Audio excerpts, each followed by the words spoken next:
How many times are we just going to sit here and blindly wait 50 years for the actual truth to come out?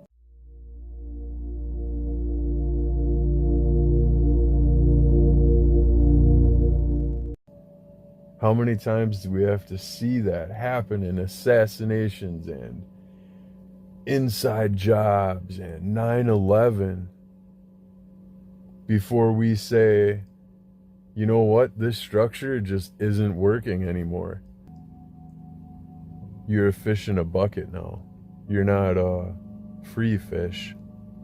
You may think you are, but the illusion, the smoke show, is just to keep you swimming around in that bucket doing laps, making you think it's the whole pond.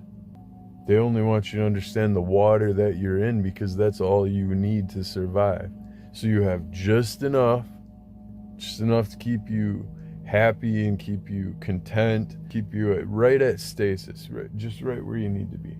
Keep you a little sick, and then make you pay to get yourself better. But it's a gradual process. Keeps you coming back.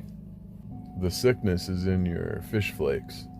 It's in your Betamin or and then the cure is just another switch to turn your brain off. It's not a fix for anything, and that keeps you sick. It might fix the symptoms, but it doesn't touch the cause. It's absolutely crazy how shitty the food is. I never saw it growing up. I just saw when people called it junk food, it was literally like, oh yeah, it's food that's got preservatives in it so it can sit on a shelf, but really it's just the same old bread. It's just got that extra preservative in it to an extent. So it's not just the sugar or the preservatives. Sugar is a preservative, by the way, that a lot of people would think is counterintuitive. I'm going to cut that part off. But all of the crap that's in those packages that sits on the shelf for months, don't put that in your body. That is the worst thing possible for your body. It's literally toxic. Like, you think, oh, toxic means that it'll kill me if I eat it. No, it's not toxic in that sense. It's toxic in the sense of that the way that your body responds to it isn't like when your body gets food in it, it's like good food in it, like good healthy fats, healthy proteins, healthy vitamins and stuff. It's like it's an explosion of energy through your body and your cells. It embraces that energy and moves it all through your body. When you eat something out of a box, your body knows it's crap. The preservatives screw with your digestion of it, and it's usually laden with so much fat, carbs, oils, and sugars, and all the worst damn things for you. That, yeah, it might fill your stomach, and yeah, it might taste decent, or like even hamburger helper can taste good, but what they're trying to mimic, it doesn't taste anything like. Have you had stroganoff? Have you had stroganoff hamburger helper? Two wildly different things. But in a pinch, yeah, hamburger helper, stroganoff, you get the basic idea. But it's not worth it for all of that chemical process crap that's in there and what it does to your body and the cycle of it passing through. Once it's done, yeah, you go back to normal, you eat healthy the next day, it's done again. But then the next time you do that, you're putting that unhealthy energy back in your body. I'm not a health expert, but you can feel a difference. Like if you take a break from eating anything that is shelf stable. Like, for a week. Just eat nothing but food that you have to cook either on the spot, eat it raw, or eat it like, I mean, not nothing shelf stable, but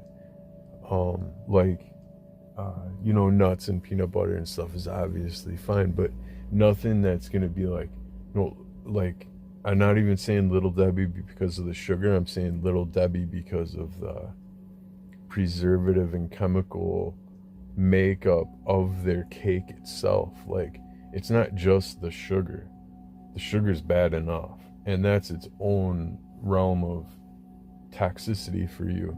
It's the cake itself, the ingredients, the flour, the finely sifted and processed and mixed together, and chemical reactions and olefins and all these crap that they're putting in there just to make that thing sit on the shelf longer, just to make them make more money off of it. Literally, if they had to cook it fresh for you and have it on the shelf within a week before it spoils and get it into your home and you eat it, there would be no business in it.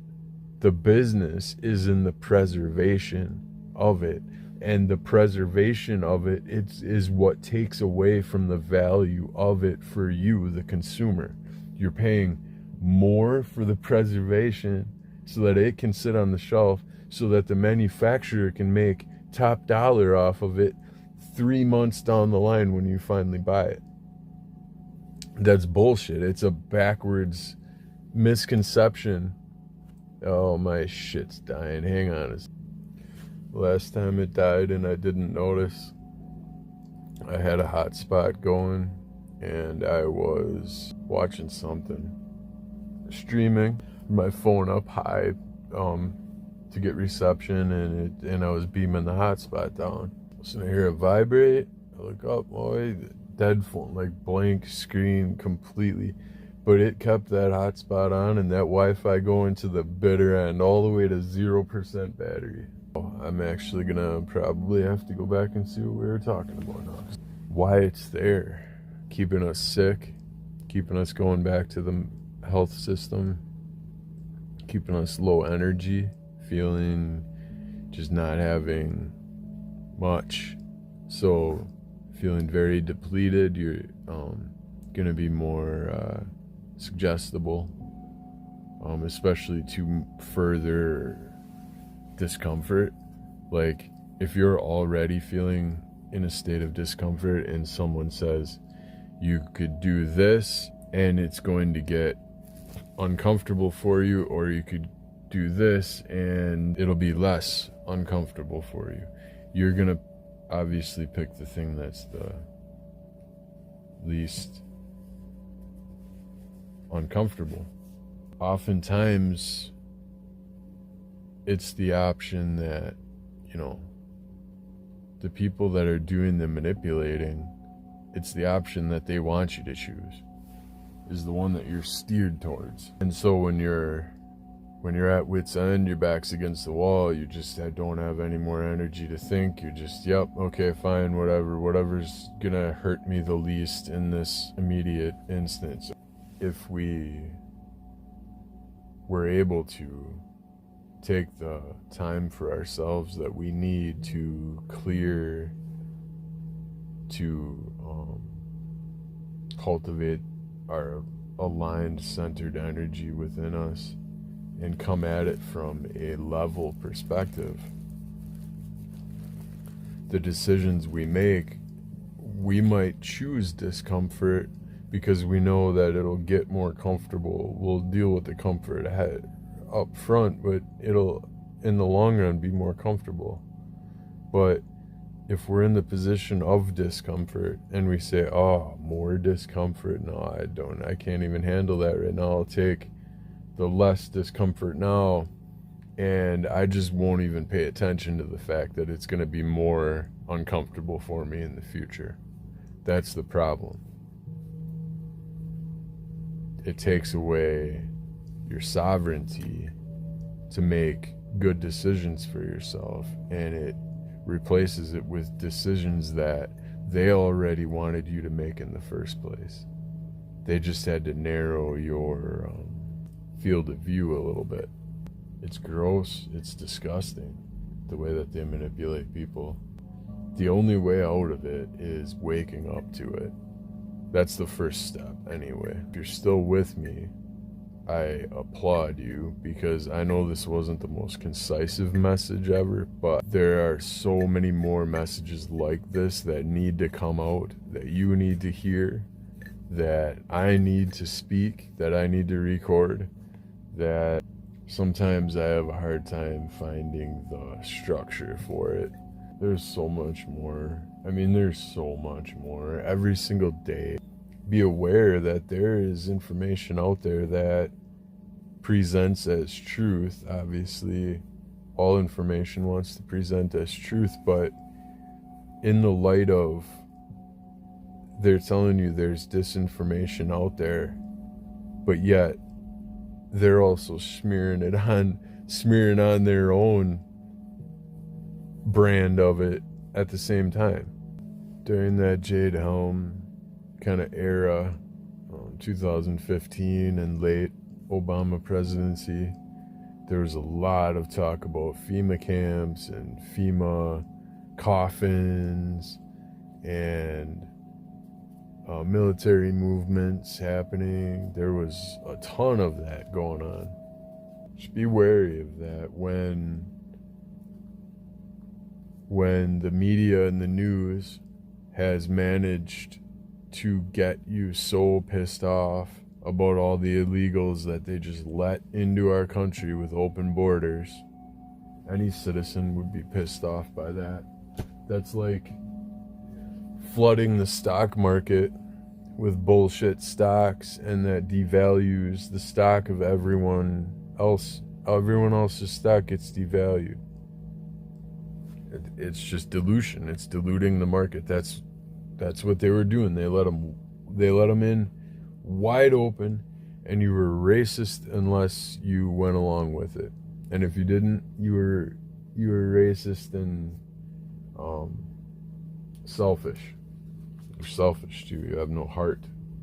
They're literally flooding the job market, and people were righteous in being upset because they already didn't make enough. And now they're being told that all these people coming in the country are making it even harder for them to make money. Of course they're going to be pissed. So then what? Then Daddy Trump comes in and says, it's going to be all okay, I'll build a wall.